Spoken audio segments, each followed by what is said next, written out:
to YTV. I'm your host, Collyn Robinson. Tonight, I'm sitting here with YCC President and Vice President, Julian Satoma, and Maya Funkyu. Hi, Julian and Maya. Hey, Collyn. So let's get right into it. First question. What was your initial response to Peter Salovey stepping down as university president? I think there was definitely a little bit of surprise. I think it was the case for a lot of students, including myself. We do want to honor the legacy that President Salovey has left. I think that he's done a lot of great things in a lot of different areas. For example, accessibility, creating 2 new colleges, one of which I'm a part of, Benjamin Franklin and Pauli Murray. Also increasing accessibility through financial aid, like doubling the number of students who can come to Yale through Pell Grants. So I think there's a lot of really, really fantastic work that has been done under his tenure. That said, we're excited for this new era and this new chapter, and excited to work with the incoming president to work on a bunch of different issue areas, some of those being things like transparency as well as mental health. Yeah, okay. So what do you think this means for the YCC and its future? Yeah, I think the YCC is really hopeful about this incoming president. So we're hoping that we'll have a president that's super responsive to student needs. Julian and I ran on a campaign of transparency, so we'd love to have a president that's super transparent with the students, sort of pushes for that transparency within the board of trustees.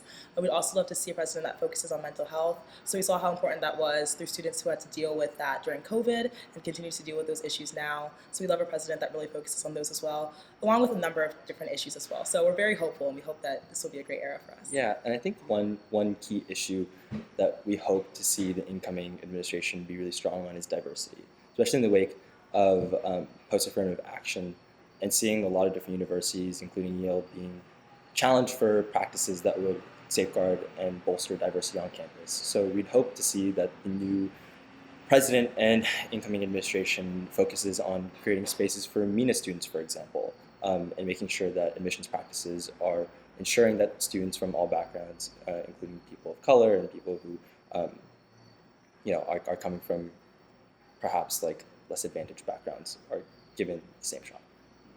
And you talk about these issues like mental health and diversity on campus. So in terms of YCC advocacy efforts, what is the nature of the relationship between the YCC and the president's office? Like, how does that function? Yeah, so the YCC works most closely with deans. So we work with Dean Peck and we work with Dean Lewis very closely. We also work with Vice President Kimberly Joff-Cruz, who's part of President Salovey's office. We'll also do a lot of advocacy to President Salovey directly. So a lot of the open letters that we do go right to his desk, such as the open letter we had about affirmative action, additionally getting Reverend Dr. Pennington his honorary degree. So that's a lot of what the relationship looks like with YCC and the president so far. I think we would both love to sort of see that relationship improve in the future, and just sort of have a more close relationship with the president incoming.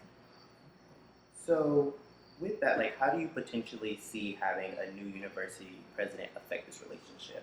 And do you think it could change? Yeah, I think it definitely could change, and I think it would start with the selection process, right? We want to see students being engaged. I mean, Yale College, graduate schools, Yale is really comprised and made up of all of its diverse students and their perspectives. And so we want to see those being incorporated and considered in the selection process when, so far we've seen a couple of different efforts like forms that students can submit to write down qualities that they'd like to see in a new president, also nominating faculty that they'd like to see serve on the committee, but we'd also like to see more formal channels through which students can give their feedback and not only deliver their opinions, but also make sure that there's some sort of accountability mechanism to see that it's taken seriously. So with you thinking that students should be involved in determining who the next president is, so like many Yale students have opinions on Salovey stepping down as university president. What do you think the community should do in the meantime, since there's about a year left in his tenure, while we figure out who will be the next president, and while that remains a mystery? Yeah, I think like Julian said, we really need to push to have formal student input put into this next president's confirmation. So that comes with the student advisory committee, which Harvard did have for the appointment of their next president, and we'd love to see that, and we'd love to see some student advocacy on that front. And then in the meantime, just really using the avenues that already exist for that. So like you said, the forum that's being circulated for student input on what qualities the president should have, as well as the forum to appoint a faculty member to be on the committee that already stands with the Board of Trustees. Yeah, I think it's also a really important time for reflection. You know, President Salovey came in with a couple of really large goals around things that we already mentioned, like diversity, increased accessibility, and so it's definitely a time for students, both in graduate programs and for Yale College, to think about the direction that we'd like to see Yale go in, and also the major issue areas that we'd like to see addressed, and that being effectively communicated, hopefully through a more transparent process in terms of selecting the next president. Hopefully that can be communicated as well. Yeah, I think Yale students have a lot of power, and we love to see that power being put to use.